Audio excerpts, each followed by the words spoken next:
मैं अपनी जिंदगी से परेशान हो चुकी हूँ। मैं सब कुछ खत्म करना चाहती हूँ। मुझसे नहीं हो पाता और कुछ।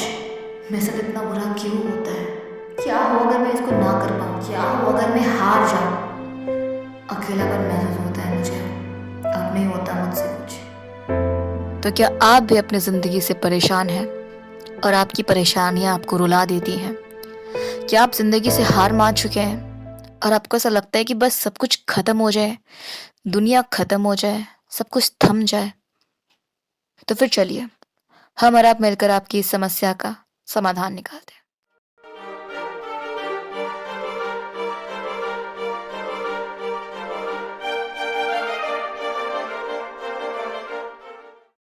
तो चलिए कुछ समय के लिए ये हमारी छोटी सी प्रयास है कि आपको आपकी समस्या से दूर ले जाते हैं और आपको मैं कहानी सुनाती हूँ।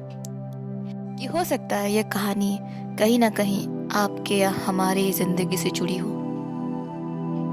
तो सुनिए, ये कहानी एक छोटे से लड़के की है जो कि काफी गरीब घराने से आता था। उसके घर में उसके अलावा उसकी माँ, उसके पिता और उसकी बड़ी बहन रहा करते थे।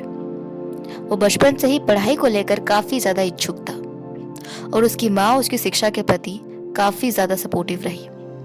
लेकिन शिक्षा को लेकर उसके पिता का कुछ ज्यादा महत्व था नहीं, बल्कि वो तो उससे पैसे कमाने का जरिया ढूंढने को बोलते थे, न कि पढ़ाई लिखाई करने का। लेकिन फिर भी वो अपने दोस्तों से किताबें उधार लाकर पढ़ाई करता था और काफी ज्यादा इंटरेस्टेड था। लेकिन जो कहते हैं ना कि सबकी किस्मत एक जैसी नहीं होती, तो उस बेचारे लड़के ने बचपन से ही बहुत कुछ झेल रखा था। जब वो 8 या 9 साल का था तब एक घोड़े ने उसके सिर में लात मार दी थी, जिसके चलते उसको काफी समय के लिए कोमा में जाना पड़ा था। लेकिन जब वो कोमा से ठीक होके वापस आया तब उसने अपनी माँ को खो दिया। उसी माँ को उसने खो दिया जिस माँ से वो दुनिया में सबसे ज्यादा प्यार करता था और सबसे ज्यादा करीब था। माँ को खोने का गम इतना ज्यादा था कि वो सब कुछ खत्म करना चाहता था। वो नहीं झेल पा रहा था। उसकी तबीयत खराब होती थी, माँ की यादें उसको सताते थे। लेकिन बहुत मुश्किल से उसने अपने आप को संभाला और वापस नॉर्मलाइज होना शुरू कर दिया। समय चलता रहा और कुछ समय के बाद उसके पिता ने एक दूसरी औरत से निकाह कर ली। उस औरत के पहले से ही 3 लड़के थे और वो एक विधवा थी। लेकिन अच्छी बात तो यह है कि उस औरत ने, या यूं कहूं तो उसकी सौतेली माँ ने उसको उसकी सगे माँ से भी ज्यादा प्यार किया और उसके पढ़ाई के प्रति वो भी सपोर्टिव रही। वक्त बीतता गया और धीरे धीरे वो लड़का बड़ा होने लगा। बड़े होने के बाद पढ़ाई को लेकर उनकी जो विचारधारा थी और उनका जो इंटरेस्ट था वो और भी ज्यादा बढ़ गया। तो उन्होंने सोचा कि अब मैं घर से दूर जाके पढ़ाई करूंगा। लेकिन उनके पास कोई पर्टिकुलर स्कूल या कॉलेज का सर्टिफिकेट या डिग्री नहीं था, लेकिन वो फिर भी पढ़ाई करते थे। पढ़ाई का जो एक्सपीरियंस था उसके चलते उन्होंने एक नाव बनाई और नाव बनाने के बाद नदी पार करके दूसरे गांव गए, जहाँ पे उन्होंने एक छोटी सी दुकान में छोटा सा नौकरी ले लिया और लॉ की किताबें पढ़ना शुरू कर लिया। फिर लोगों से पता चला कि नदी के उस पार एक रिटायर्ड जज रहते हैं जिनके पास लॉ की किताबों की बहुत अच्छी और बड़ी कलेक्शन है। तो उन्होंने ठान लिया कि कुछ भी हो जाए मुझे उनके पास जाना जरूरी है। फिर वो रातों रात निकल पड़े। ठंडी अंधेरी रात में वो अपने नाव को लेकर निकल पड़े। और जैसा कि मैंने कहा, बुरी किस्मत, उनका नाव बीच में टूट गया और वो ठंड टूट रहे थे। लेकिन उनका जो मनोबल था वो एकदम स्थिर था, वो बिल्कुल भी न डगमगाया। फिर बड़ी मुश्किल से वो नदी पार किए और जज के पास आके पहुंचे।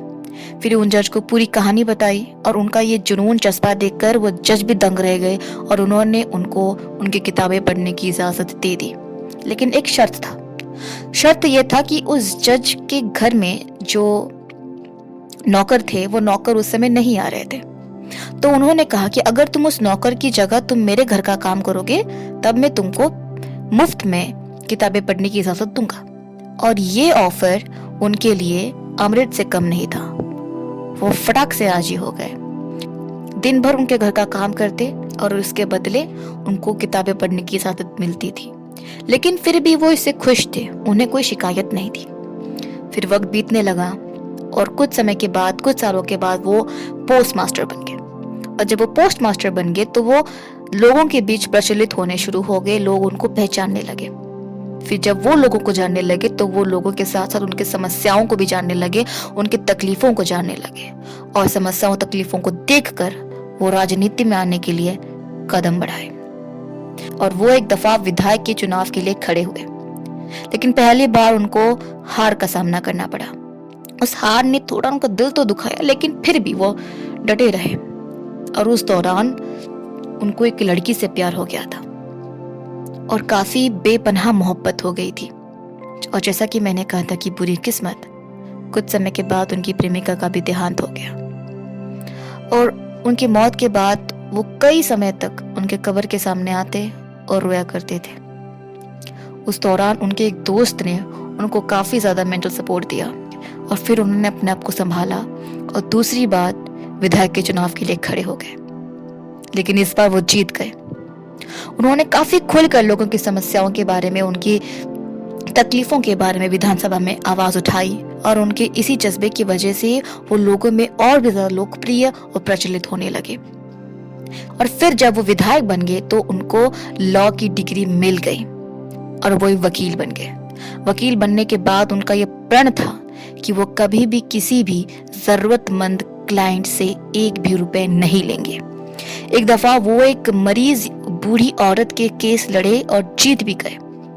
और जब वो बूढ़ी औरत ने केस जीत लिया तो उसने खुशी से उनको कुछ पैसे देना चाहा, लेकिन वो उन पैसों को छुए तक नहीं। और फिर उन्होंने कहा कि न जाने कितने मुशक्कत से तुमने एक एक रुपए जोड़ी होगी और इन पैसों को लेने से अच्छा है कि मैं भूखा ही मर जाऊं। और उनकी इसी अंदाज ने उनको हजारों लोगों का आदर्श बना दिया। फिर कुछ समय बाद उनका विवाह हो गया और उनके 4 बेटे हुए। लेकिन जैसा कि मैंने कहा था, बुरी किस्मत, 4 में से 3 बेटों की मौत हो गई और सिर्फ एक बेटा जीवित रहा।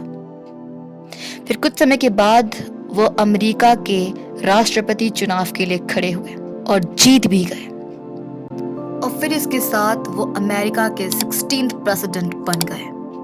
और राष्ट्रपति बनने के बाद उन्होंने अमेरिका को 4 सालों तक शासन किया। और फिर एक बार वो अपने परिवार के साथ एक कॉमेडी शो देखने गए थे और शो देखने के दौरान एक श्वेत आदमी ने उन पर गोली चला दी थी, जिसके बाद उनका देहांत हो गया था। लेकिन रुकिए, यहाँ कहानी खत्म नहीं होती। हमें उम्मीद है कि इतना जरूर सुनने के बाद आपको अंदाजा लग गया होगा कि हम कौन से व्यक्ति विशेष का जिक्र कर रहे हैं। जी हाँ, आपका अंदाजा बिल्कुल सही है कि यहाँ पे हम अमेरिका के 16th प्रेसिडेंट अब्राहम लिंकन के बारे में चर्चा कर रहे हैं। अब्राहम लिंकन, जिनका बचपन स्ट्रगल्स और चैलेंजेस से भरा हुआ था, लेकिन उन्होंने कभी भी अपने परेशानियों को खुद पर हावी होने नहीं दिया। और जिंदगी का एक दौर उन्होंने ऐसा भी झेला जहां वो चाकू छुरे से दूर रहते थे, क्योंकि उनको डर था कि कहीं वो चाकू छुरे से अपने आप को कोई नुकसान ना पहुंचा दे। लेकिन उन्होंने इतिहास रच दिया। वो प्रेरणा बन गए हमारे जैसे कितने लोगों की। उनकी पॉलिटिकल डिसीजंस और एक्सपीरियंस ने अमेरिका का बहुत उपकार किया है। और उनका सबसे मेजर डिसीजन यही है कि उन्होंने अमेरिका से स्लेवरी को हटाया। और स्लेवरी हटाने के साथ साथ उन्होंने अमेरिकन सिविल वॉर को भी खत्म किया, जो कि अपना भीषण रूप ले रहा था। उन्होंने 1863 में इमेंसिपेशन प्रोक्लेमेशन को इशू किया, जिसके चलते अमेरिका से दास प्रथा खत्म हो गई और सारे स्लेव्स को आजाद कर दिया गया। और ये थी हमारी पहली इंस्पिरेशनल स्टोरी, जो हमें ये बताती है कि चाहे वक्त कितना भी खराब क्यों ना हो, हमें हमेशा पॉजिटिव सोचना है, क्योंकि इस दुनिया में कुछ भी हमेशा के लिए नहीं होती।